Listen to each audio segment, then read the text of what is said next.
Brother, can I ask something? Pwede mo ba tong gawing content? Kasi ang dami naku-confuse about COVID-19 vaccine. Meron daw tong kinalaman sa Mark of the Beast. It's a blockchain.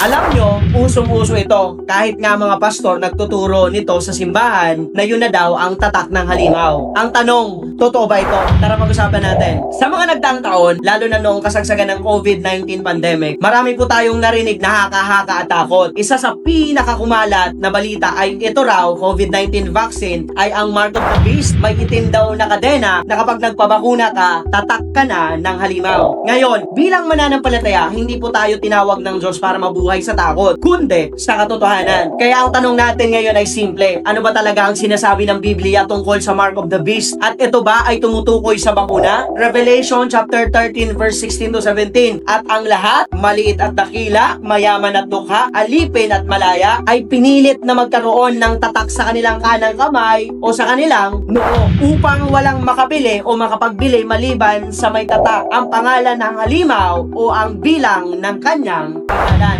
Mahalagang punto, ang Mark of the Beast ay may kaugnayan sa pagsamba. Ito ay sadyang pagtanggap bilang katapatan sa Antichrist. May kaugnayan ito sa economic control, buying and selling. May malay at kusang loob na pagpili. Hindi po ito lihim, hindi po ito patago, at hindi po ito aksidente. Tandaan natin na ang Mark of the Beast ay spiritual loyalty, hindi medical procedure. Ang mark ay simbolo ng katapatan. Sa Biblia, ang noo ay sumisimbolo sa isip at paniniwala, at ang kamay ay sumisimbolo ng gawa at pagsunod. Ibig sabihin, ang tatak ay hindi basta bagay na itinuturok o inilalagay. Ito ay hayagang pagpapasya na sumunod sa Antichrist at itakwil ang Diyos. Kung ikukumpara natin, ang bakuna ay ginawa para sa proteksyon ng kalusugan. Walang kasamang pagsamba, walang pagtanggi kay Kristo, at walang panata sa Antichrist. Kaya malinaw po, hindi pasok sa biblical description ang bakuna bilang Mark of the Beast. Ang Diyos ay hindi Diyos ng panlilinlang. Hindi kailanman lilinlangin ng Diyos ang kanyang mga anak. Hindi gagawin ng Diyos na malilinlang ang kanyang bayan sa isang injection. Mawawala ang kaligtasan ng hindi nila nalalaman. Tatatakan sila ng hindi nila sinasadyang sumamba sa halimaw. John 10:28, hindi sila kailanman mapapahamak at walang makakaagaw sa kanila sa aking mga kamay. Ang babala ng Revelation ay hindi tungkol sa bakuna. Ito ay babala laban sa pagkukompromiso sa pananampalataya, pagsunod sa sistema kapalit ng kaginhawaan, pagpili sa mundo kaysa kay Kristo.